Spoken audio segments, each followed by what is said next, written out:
Olá, pessoal, tudo bem? O meu nome é Gabriela Silveira e nesse ano eu serei professora de vocês da disciplina de literatura aqui no UPT. Esse é meu segundo ano no cursinho. Ano passado eu dei aula de redação, mas esse ano, para poder variar um pouquinho, estou me aventurando na disciplina de literatura.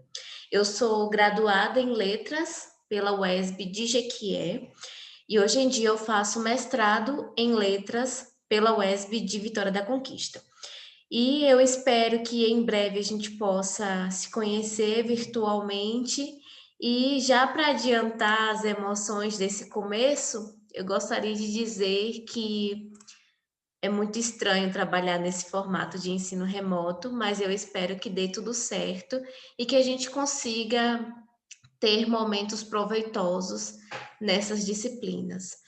Bom, para começar, nós vamos ter a aula de literatura de um jeito um pouco diferente do que eu normalmente programaria. Porque, como o Enem está aí na porta, né? Já é em janeiro, então nós vamos ter que adiantar algumas temáticas que são recorrentes no Enem. Então, por conta disso, nessa primeira aula, a gente vai ver o realismo literário. Vamos tentar focar no realismo, no modernismo, que é assunto para as próximas aulas, porque normalmente são conteúdos que a prova do Enem adora trabalhar, né? Então, é por isso que nós vamos começar a partir do realismo literário, mas quando a gente for para a segunda parte das nossas aulas, que vão acontecer em um formato diferente, né? Nós vamos começar a ver os estudos literários a partir de um outro momento, mais ali da literatura de informação, analisando o período colonial e tal. Mas por enquanto a gente vai estar fazendo esses recortes de assunto, tá bom? Dos assuntos que o Enem mais aprecia. Então, para começar, vamos dar início ao nosso curso com o realismo literário, né? Primeiro, uma coisa importante para se saber quando a gente estuda literatura. Literatura tem muito a ver com sociedade, com contexto histórico, com o que acontece ao redor do mundo e naquela sociedade na qual aquele autor, aquele texto vai ser produzido. Então, sempre que a gente estudar literatura, vai ser pertinente também analisar o contexto histórico em que essas obras e esses autores estarão inseridos, né? Bom, primeiro, para falar sobre o contexto histórico do realismo, a gente vai observar que, de início, ele surge na segunda metade do século XIX, ali mais ou menos por volta dos anos de 1850, que é mais ou menos a metade do século.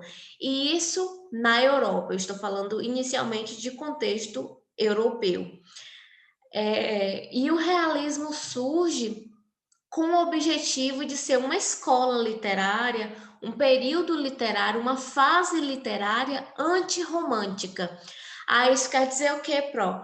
Que o realismo vai ser contra o amor, contra os relacionamentos. Não, não é disso que a gente vai falar quando a gente estiver falando de romantismo aqui na literatura. Quando a gente mencionar o romantismo, uma fase antirromântica, não é que a gente está sendo contra os relacionamentos amorosos e os relacionamentos românticos, não, tá? É que a gente está falando de uma escola literária chamada romantismo, que a gente ainda vai ver no decorrer do nosso curso. Mas, falando assim, meio que por cima, só para a gente ter uma noção, o romantismo era uma escola literária que pregava muito a subjetividade, que ficava muito em ideias assim imaginárias, utópicas, idealistas, que pensava em coisas grandiosas para a nação, para um povo de forma geral. Aqui no Brasil, por exemplo, a gente vai ter o José de Alencar como um dos grandes nomes desse período romântico. Ele vai escrever Iracema, por exemplo, que é como um mito de fundação da nação brasileira, ali o encontro do indígena nativo, que no caso é Iracema, com o colonizador português, né? E aí ele vai tecer uma série de utopias românticas de como seria esse encontro entre o colonizado indígena e o colonizador europeu, né? E era uma literatura extremamente subjetiva, muito voltada para o eu, muito narrada assim, querendo estimular a subjetividade e o sentimentalismo no leitor. Então, o realismo vai surgir em uma posição contrária a isso. O realismo vai ser uma escola antirromântica, no sentido de que a gente vai dizer assim: nossa, chega de tanta subjetividade, chega de ficar imaginando muitas coisas, coisas utópicas, idealistas, a gente está querendo um pouco mais de objetividade a partir de então. Então, essas são duas coisas importantes para a gente saber sobre o realismo. É que, primeiro, ele surge na segunda metade do século XIX, ali por volta de 1850 e alguma coisa, e é uma escola antirromântica, tá bom? Partindo para os acontecimentos efetivos que circulavam nesse período, né? A gente vai observar que o contexto do realismo é um contexto que vai colher os frutos da Revolução Industrial. A Revolução Industrial já tinha começado a acontecer em contexto europeu e um marco muito interessante com o acontecimento da Revolução Industrial é retratado no filme Tempos Modernos, né, do Charles Chaplin. Inclusive, é uma ótima referência para se utilizar na redação. Sempre dá certo falar de Revolução Industrial, falar de Charles Chaplin, dos tempos modernos, inclusive na última temática de redação do Enem, que foi sobre cinema, né? Houve muita gente citando os tempos modernos de Charles Chaplin. Então, o que que o filme vai mostrar, retratando também o contexto? É um contexto mais acelerado, de grande produção, de industrialização. É um período em que a figura do operário vai estar em alta, porque vai existir muito emprego desse tipo, em que as pessoas serão operárias, né? Trabalharão em indústria, muita produção, a produção num ritmo acelerado, dando margem também para o surgimento do sistema capitalista. Então, o primeiro marco interessante no contexto histórico do realismo é a Revolução Industrial. Segundo fato interessante, esse já em contexto nacional brasileiro, né? Vai ser o contexto do segundo reinado no Brasil. Aqui a gente vai ter o Brasil sendo governado por Dom Pedro II. Nós estamos colhendo os frutos dessa vez da independência ou morte que aconteceu em 1822. E aí eu trago para vocês uma pintura, né, que retrata este período. E vocês vão observar que ao longo dessa aula inteira, os meus slides têm muitas figuras, porque isso normalmente também aparece na prova de literatura do Enem. A gente vai observar ao longo do curso que a prova de literatura do Enem não é para lidar só com texto, é uma obra que vai lidar com arte no geral. Então, a gente vai ver esculturas, nós vamos ver muita pintura também, a prova também vai gostar de trabalhar esses conteúdos. Então, é por isso que eu trago as imagens, para que vocês já comecem a se familiarizar com as imagens famosas desses períodos que a gente está tratando aqui. Então, a gente vai ter ali o segundo reinado, com o acontecimento da independência. O que que acontece? O Brasil, como vocês já devem saber, foi colônia de Portugal e durante muito tempo a gente prestou serviços a Portugal. Ou seja, nós éramos dependentes de Portugal porque nós éramos colônia. Mas nesse período, na primeira metade do século XIX, a gente vai observar a ruptura entre o Brasil e Portugal. O Brasil vai deixar de ser colônia, vai deixar de ser dependente de Portugal para poder ser uma nação à parte. E isso também vai ser algo muito marcante na nossa história, que vai influenciar a nossa manifestação literária, né? Um outro acontecimento interessante desse período é que a Inglaterra proíbe o tráfico negreiro, ou seja, o tráfico está proibido em contexto europeu e o Brasil implanta a lei Eusébio de Queiroz, que é uma lei que também proíbe o tráfico. Não é que a escravidão acabou, vejam a diferença. A escravidão ainda não terminou no Brasil, mas o que acontece é que o tráfico passa a ser algo proibido, não pode mais acontecer. Além disso, vai haver também a obrigação de que as pessoas comprem as suas próprias terras. Como que se conseguia uma terra, né, no Brasil desse contexto? Pela posse. Você chegava, se ocupava das terras, normalmente grandes famílias, famílias importantes, e essa terra ia passando de pai para filho, que acabava ficando como sendo os donos, a família dona dessa terra. Mas a partir de agora, não. Se você quiser ter a terra, você vai ter que comprar, você vai ter que registrar, fazer tudo ali nos trâmites legais das leis para poder ter acesso a essas terras, né? E aí eu trago para vocês a imagem do que ilustra, né, como era a rotina dentro de um navio negreiro, os escravos subjugados, acorrentados, e os europeus na condição de guardas, né? E de quem toma conta dessa mercadoria, já que era assim que essas pessoas eram vistas nesse período. Mais adiante, em 1854, a gente vai ver que o Brasil passou pelo que chamamos de Era Mauá, que conta com uma figura muito importante que foi o Barão de Mauá. Este homem foi responsável por motivar a industrialização brasileira, principalmente no Rio de Janeiro, que neste momento era a capital do Brasil.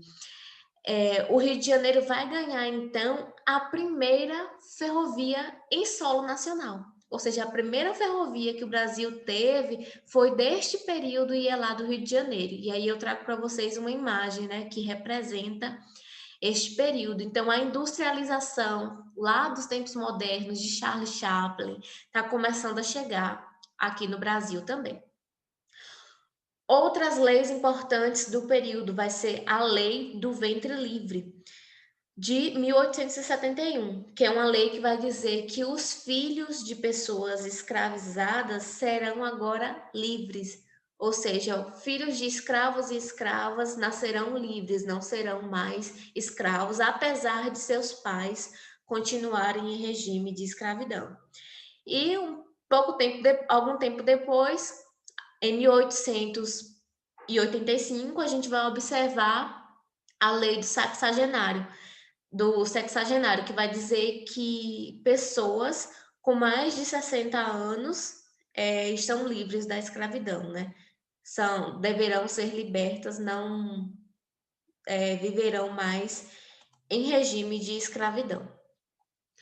Finalmente, a gente chega no período da abolição da escravatura, que aconteceu em 1888, que foi a proclamação da Lei Áurea pela Princesa Isabel, né?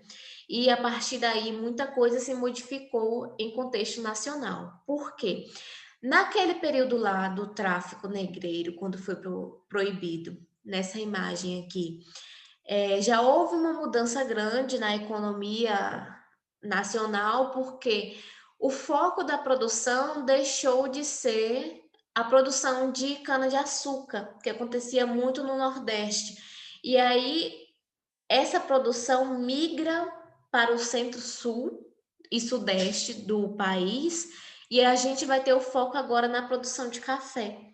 Ou seja, o lugar próspero do Brasil, que antes era o Nordeste, a região nordestina, com o cultivo de cana-de-açúcar, agora passa a ser lá no Sudeste e no Sul do país, que vai focar na produção de café, né? E aí, com a proclamação da Lei Áurea, acontece uma outra grande mudança, que é, já que a gente não tem mais o trabalho escravo, a gente precisa de mão de obra para poder dar conta desse tanto de trabalho que a gente tem a desenvolver na nação, né? E aí a gente começa a observar um fluxo muito grande de imigrantes adentrando no país. Um ano depois da proclamação da Lei Áurea, a gente vai observar a proclamação da República em 15 de novembro de 1889. O que foi a proclamação da República? O Brasil deixou de ter o imperador para ter o seu primeiro presidente. Ou seja, vai ser a nossa primeira vez vivendo em um regime republicano. A gente vai começar a falar em democracia. A gente já não quer mais uma monarquia. Nós vamos experimentar um regime presidencialista para reger o país, né? E aí, adentrando de fato no contexto do realismo, a gente observa primeiro o realismo na Europa, que é onde ele surge, né? E aí a gente vai ter uma personalidade importante no realismo, que é o Gustave Colbert. Ele vai ser um pintor que vai retratar de uma forma assim muito difundida, que fica muito famosa, né? O que seria o realismo. E na perspectiva dele, ele vai dizer que a arte serve para retratar o que é visto. Ou seja, lembra que eu falei lá daquelas ideias idealizadas do período romântico e tal? Dessa vez a gente vai trabalhar com uma outra perspectiva. A gente vai tentar buscar retratar a arte de acordo na arte o que a gente vê, o que está se passando no mundo real. E como a gente viu por essa breve apresentação do contexto histórico, no mundo real vai acontecer muitas e muitas coisas que vão causar ali uma efervescência na mente humana, e o nosso retrato da realidade vai ter que ser fiel a essa quantidade de acontecimentos magníficos e grandiosos, importantes, que afetarão várias gerações futuras, né? Tudo isso a gente tem que retratar com uma certa fidelidade e com senso crítico. Então, observem essa pintura. Essa pintura vai ser um marco. Ele vai ser chamado de autorretrato. E, assim, um marco por quê, Pro? Porque vai ser pintada de acordo com as expectativas do real. Observem a face deste homem, a expressão facial dele. Ele tá um pouco assim apreensivo, tá de um jeito assim que expressa uma inquietude. Parece que ele está surpreso com alguma coisa, parece que ele está tendo que processar mentalmente algum acontecimento muito importante, ele está tendo que lidar com um conflito, ele está tendo que refletir sobre alguma coisa. Isso são características que vão aparecer tanto na pintura realista como nas obras literárias realistas também. Então, ele não parece estar num lugar de conforto, ele não parece estar pensando em nenhuma utopia, em nenhuma ideia que pareça ser distante do real, ele parece estar preocupado com alguma coisa que a gente não sabe o que é, mas as expressões faciais dele demonstram uma sensação de inquietude, e é isso que o realismo, que as obras literárias realistas vão tentar transmitir para o leitor também. Aqui a gente tem uma outra obra do mesmo pintor, que são As Senhoras à Margem do Sena, do Rio Sena, em Paris, né? E aí observem como elas estão pintadas, né? Elas estão assim de um jeito meio despojado, parece que estão tentando relaxar, se refrescar talvez do calor. E observem essa moça, essa primeira moça que está na frente, o rosto dela não é aquele rosto pintado para ser bonito, para expressar uma beleza romântica, uma beleza graciosa, angelical, uma mocinha extremamente delicada e bonita, perfeita, como se estivesse posando para uma pintura, né? Essa moça, ela tá deitada de um jeito assim meio largado, a outra também ali meio que pensando na vida ou sem querer se preocupar tanto nesse momento, querendo ter um momento de descanso, de relaxamento e de um momento assim para relaxar só para elas, né? Não tem nada magnífico como era nas pinturas românticas. Vocês já devem ter visto alguma pintura que retrata, por exemplo, aqueles anjos, aquelas pinturas angelicais, que é tudo muito bonito, que demonstra uma áurea assim de que parece que as pessoas do quadro estão em um outro plano. Não, essa aqui, nessa pintura aqui, as pessoas estão neste plano, estão talvez relaxando, descansando, fazendo alguma coisa do nível real, da esfera do real, né? Que é ter um tempo para elas sem esbanjar nenhuma beleza o tempo todo. A seguir, a gente entra nas características desse realismo, né, do realismo na Europa. Quais foram os acontecimentos marcantes ou que marcam essa arte realista, né?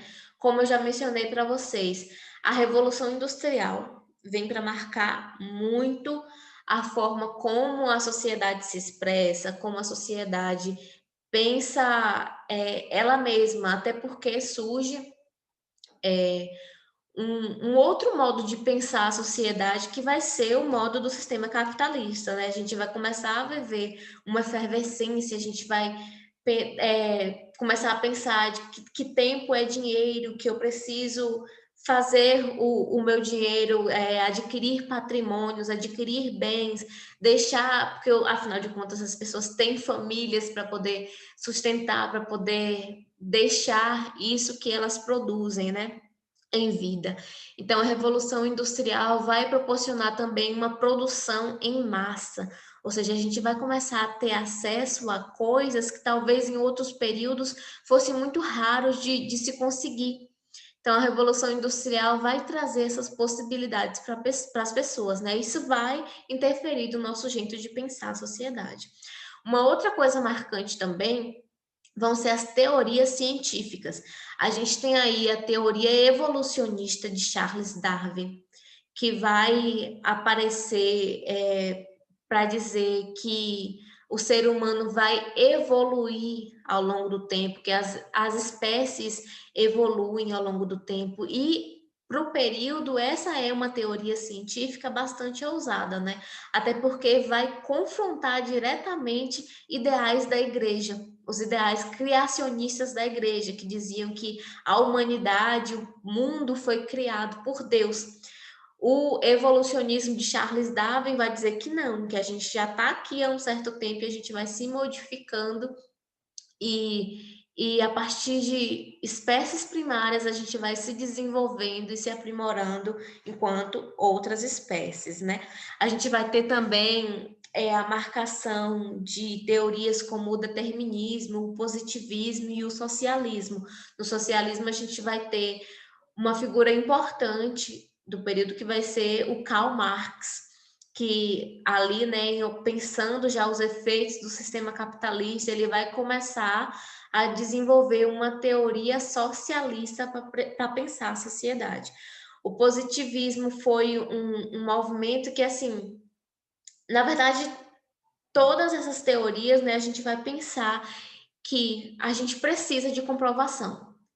Chega novamente, vale repetir, né? Chega de ficar idealizando, chega de ficar imaginando, trabalhando com hipóteses, chega de ficar trabalhando com ideias que não podem ser provadas. A gente quer provas, a gente quer a experiência empírica, a gente quer poder observar que determinada coisa acontece para realmente ter a prova de que ela acontece dessa forma. Então, as pessoas passam a ter a necessidade de prova empírica de que as coisas realmente são de determinada maneira e a gente deixa de se basear em ideologias abstratas, né?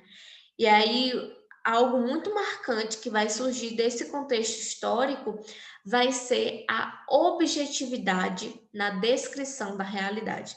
A literatura realista vai ter essa característica como algo muito marcante, a objetividade na descrição. A literatura realista vai trabalhar muito com a descrição de cenários, da natureza humana, da sociedade, da cultura também, e isso de forma muito objetiva, tentando ser um retrato realista do que a gente vivencia, né? A literatura vai ser marcada pelo romance e pelo conto. Antes, o que se era muito comum era a apreciação da poesia, né? Nas altas sociedades, por exemplo, era comum as pessoas se reunirem ou as famílias se reunirem, aquelas famílias bem vastas, de classe média, famílias ricas, era comum elas se reunirem, por exemplo, em contexto inglês, né, na Inglaterra, para tomar um chá e apreciar a poesia. Alguém ia recitar uma poesia, ler um livro de poemas em voz alta, e todo mundo ia apreciar esse tipo de texto, né? Mas agora a gente vai ver a ascensão ainda mais do romance moderno. Ah, e o que é o romance, Pro? O romance é uma história de amor, uma história de um casal, por exemplo? Não, o romance vai ser um tipo de texto. Quando a gente fala romance, a gente está adentrando nos gêneros textuais. O romance é uma variação do gênero épico, que tem como objetivo contar histórias grandiosas, né? Só que agora a gente vai ver uma modificação, que já não vai ser mais grandes personalidades, semideuses ou deuses, ou grandes líderes de nações que vão ocupar o protagonismo das obras literárias. Com o romance, a gente vai ver o protagonismo de pessoas comuns, de pessoas que pode ser, por exemplo, um burguês da classe média, pode ser uma pessoa rica, como também pode ser um, uma pessoa pobre, morador de um cortiço. Então, o romance vai ser uma narrativa longa, que vai contar com uma ambientação específica, com enredo, com tempo e espaço marcado, com personagens marcadas. Há dois tipos de textuais, né, que se parecem, mas que se diferenciam, que são o romance e a novela. A novela, diferente dessa novela que a gente conhece muito hoje em dia, tipo novela da Globo e tal, a novela vai ser um tipo textual que parece com um romance, só que vai ser uma narrativa um pouco mais curta. Então, o romance vai ser isso, essa narrativa longa, que por ser longa, você tem a capacidade de explorar bastantes aspectos nesse texto, né? E o conto, que vai ser uma narrativa curta, mais curta do que a novela, por exemplo, mas que ele vem com uma grande capacidade de cativar o leitor, de dar um choque no leitor e levar o leitor para um ápice. Um ápice que pode ser psicológico, que causa uma grande afetação no leitor, né? Então, esses dois tipos textuais, o romance e o conto, passam a ser muito queridos na literatura realista. E um dos focos dessa literatura realista é a crítica à burguesia dominante. Como assim? Mais especificamente, a crítica ao que a burguesia fazia de errado, aos interesses que se baseavam apenas no dinheiro ou apenas no status social. A literatura realista vai denunciar um certo vazio, uma certa hipocrisia, uma certa, digamos assim, falsa moralidade dentro desses valores burgueses. E um outro acontecimento muito marcante do realismo, que surge primeiro na Europa, mas que vai circular, né, para outros lugares, inclusive aqui no Brasil, é o surgimento da psicanálise no final do século XIX. O surgimento da psicanálise vai ser muito, muito importante, porque a gente vai ver isso sendo perpassado, a análise psicológica sendo perpassada para os personagens, né, dos romances que a gente vai observar. E aí, como exemplo de obras da literatura europeia realista, eu trago uma obra de Gustave Flaubert, que foi basicamente a obra de abertura do movimento realista na Europa, que é a obra Madame Bovary, de 1856. O que contém na obra de Madame Bovary? Contém a crítica à hipocrisia burguesa, como eu mencionei, né, nesse último slide. Vai trazer também a perspectiva de um ser humano que sente, independente das normas sociais. Traz também a contestação dos valores tradicionais e a quebra da imagem da mulher romântica. A mulher romântica era aquela donzela que ficava sonhando com o amor ideal, com o amor romântico, com o par perfeito, com um casamento que vai durar para a vida toda. E normalmente, se tratando da mulher burguesa, esse casamento ideal ainda tem que ser um casamento que proporcione estabilidade financeira e uma boa vida financeira para este casal, né? Mas o que acontece de fato na história de Madame Bovary? A Emma Bovary, que vai ser a protagonista dessa história, né, se casa com um médico que seria, digamos assim, entendido como um casamento excelente para a mulher daquele período. Não é tão grandioso como se fosse um homem realmente portador de grandes terras e tal, mas é um casamento que traz um status social bom para o período, né? E aí a Emma Bovary se casa com este médico, mas ela vai perceber que aquela vida é muito tediosa. A vida que ela está vivendo é uma vida rotineira demais, ela vive apenas para casa e para o marido, e ela sente que ela sente falta, né? Ela sente falta de emoções na vida dela. Olha aí o ser humano que sente, independente das normas sociais. E aí a Emma Bovary, ela vai buscar isso que ela acha que falta na vida dela. E como ela lê muitos romances românticos que falam sobre encontrar a paixão verdadeira, o amor ideal, o amor para a vida toda, ela percebe que ela quer sentir isso também. A Emma Bovary é uma pessoa que quer arder de paixão, ela quer arder de amores e ela não consegue sentir isso pelo marido. E aí, o que acontece? A Emma começa a ter vários amantes. Ela começa a se envolver com homens diferentes, homens que ela tenta ir buscar essa emoção que falta no dia a dia da vida dela.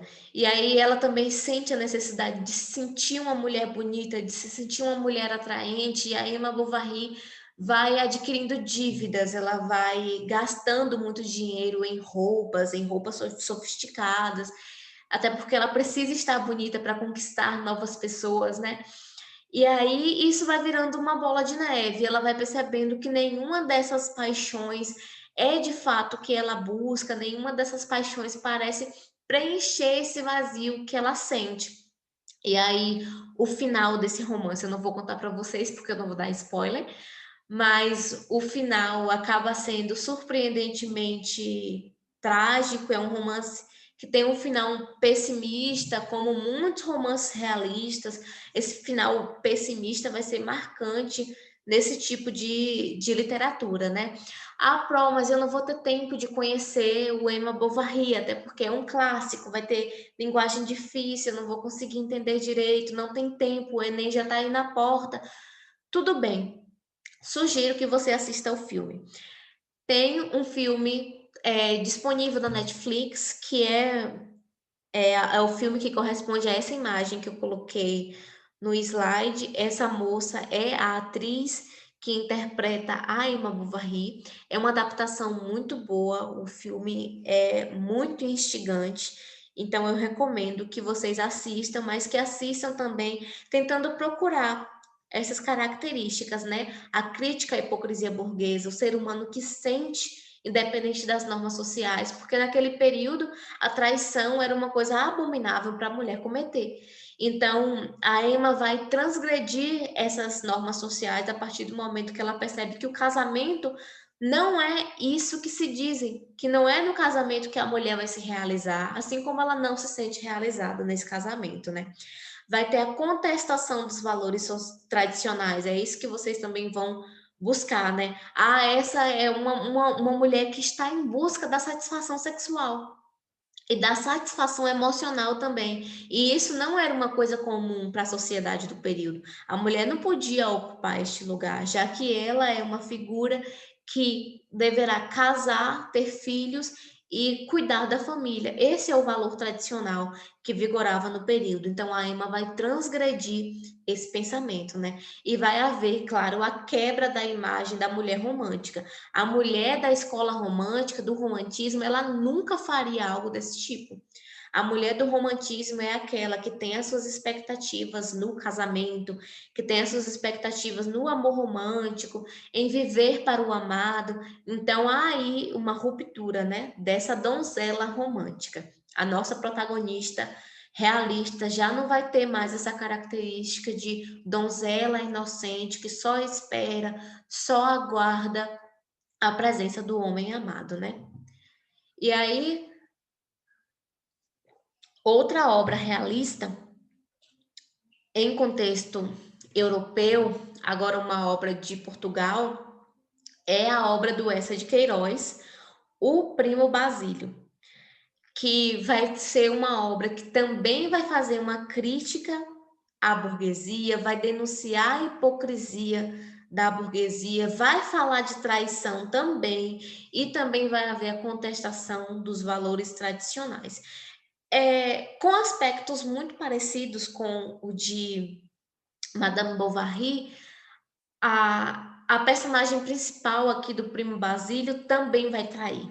Ela também vai trair o marido, vai mostrar uma mulher burguesa que procura sentir novas coisas que a sociedade não permitiria que ela sentisse. Ela sendo uma mulher casada com um homem importante, inclusive, ela não pode conhecer outros homens. Normalmente essas mulheres devem casar virgem, elas não devem conhecer nem se relacionar com homens que não sejam os seus maridos, né? E aí a personagem principal do Primo Basílio, ela vai fazer justamente isso, ela vai se envolver no romance amoroso com o primo dela, que é o Basílio, né? E aí ela vai viver esse caso de amor, mas vai começar a ser chantageada pela própria empregada. A empregada que toma conta ali da casa dela, né, vai perceber que ela está em um romance extraconjugal na ausência do marido e vai começar a chantagear ela. Ela vai querer que a patroa faça os serviços domésticos, vai exigir uma quantia exorbitante em dinheiro para que essa patroa pague para que ela fique de boca fechada. E aí a gente vai ver uma protagonista que vai, assim como a Emma Bovary, ela vai a extremos para poder se livrar dessa situação que ela acaba se envolvendo, né? Então a traição também vai ser um foco aqui e vai se falar muito de traição na literatura realista, com o intuito de denunciar essa pseudo-aparência perfeita que os casamentos, principalmente os casamentos burgueses, têm, né? Então também vai haver muito forte a contestação desses valores tradicionais, né? Os valores que dizem que uma mulher não se apaixona com efervescência, que ela não vai se entregar sexualmente a uma pessoa que quer, que não há enganação dentro da burguesia. É uma tentativa de denunciar e dizer assim, olha, eu acho que essa burguesia está vivendo de aparências e tem coisa errada acontecendo por trás aí que muita gente não quer expor, não quer mostrar a sua verdadeira face, né? Então, o Primo Basílio vai ser um romance que vai tratar sobre isso. Ah, e se você não tem novamente o tempo, falta a disposição para poder ler a obra de Eça de Queiroz, assista ao filme. há um filme chamado O Primo Basílio que vocês encontram facilmente na internet. Eu gosto muito de trabalhar com filmes, eu acho que filmes dá para a gente ter uma perspectiva legal da obra literária, se você não tem tempo para poder conhecer, né? E assim, a gente sabe que o Enem solicita um conteúdo muito grande que às vezes a gente não tem tempo, não dá conta de poder apreciar tudo, né? De estudar tudo. Então, recorram aos filmes sempre que vocês puderem. O Madame Bovary está disponível na Netflix e o Primo Basílio está disponível no YouTube. É só vocês colocarem lá que tem um filme brasileiro completo, com uma qualidade bacana e é uma história muito envolvente e cativante. Por fim, ainda falando das produções do realismo na Europa, a gente vai falar de produções que cruzam histórias e escolas literárias. Gente, quando a gente pensa assim, o realismo surgiu na segunda metade do século XIX. Não é que existiu um período fixo delimitado, que o realismo só surgiu na segunda metade do século XIX, que é uma produção exclusiva daquele período. Não é isso. A gente vai observar que existem muitas obras que estão no trânsito de uma escola para outra. A escola anterior ao realismo foi a escola romântica, e muitos autores que foram autores românticos também serão autores realistas, assim como muitos autores realistas também serão autores naturalistas, que é a escola que vem em decorrência do realismo, né? Então a gente vai observar que muitos autores caminharam entre esses dois períodos, mesmo que a escola só tenha surgido um certo tempo depois deles fazerem as suas produções, né? E é o caso da literatura de Jane Austen. A maioria das pessoas vão colocar a Jane Austen, que é uma escritora inglesa, ela está ali na Inglaterra, né? É uma escritora que, na maioria das vezes, vai ser colocada como escritora romântica.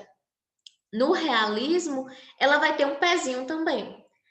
A Jane Austen é uma escritora que nasce em 1775, ou seja, já é final do século XVIII, e ela falece em 1817. Ela faleceu jovem, com 41 anos, mas que, mesmo sendo uma escritora que falece antes do realismo se estabelecer, nas obras dela a gente já vai encontrar características do realismo, que é, por exemplo, a crítica à hipocrisia burguesa e crítica à limitação feminina. A Jane Austen vai ser uma escritora que vai fazer uma crítica, por exemplo, ao sistema econômico do período, principalmente no que tange à imagem da mulher. A mulher do período de Jane Austen, por exemplo, ela não poderia herdar bens, ela não poderia assumir a própria herança, controlar a própria herança. Isso era destinado apenas à figura do homem, ou seja, ela precisava de um pai, de um marido, de um irmão, de um tio, para poder reger essa herança que ela pudesse receber, ou os bens que ela nem poderia receber, né? Então, ela vai denunciar essa limitação feminina, vai denunciar a hipocrisia burguesa, vai denunciar muitas coisas erradas que acontecem no contexto europeu, que envolve ali a grande e a média burguesia, né? Então, assim, o realismo tem esse tom de denúncia àquilo que esses autores achavam que estaria errado no período. Então, essa literatura de Jane Austen, ela tá lá com o pé no romantismo, sendo um pouco idealista, utópica, muito sonhadora, falando de romance, e dessa vez eu estou falando do romance, daquela história de amor mesmo, mas ela também está fazendo uma crítica sutil à sociedade e utilizando uma característica do texto realista que é muito forte, que é a ironia.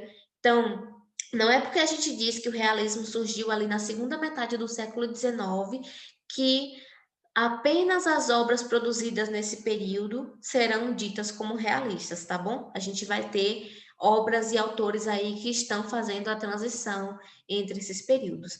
E agora a gente vai entrar no realismo no Brasil. Eu vou dar uma pausa no meu vídeo, que ele já tá bem grandinho, e aí eu vou fazer um segundo vídeo falando sobre o realismo no Brasil, tá bom?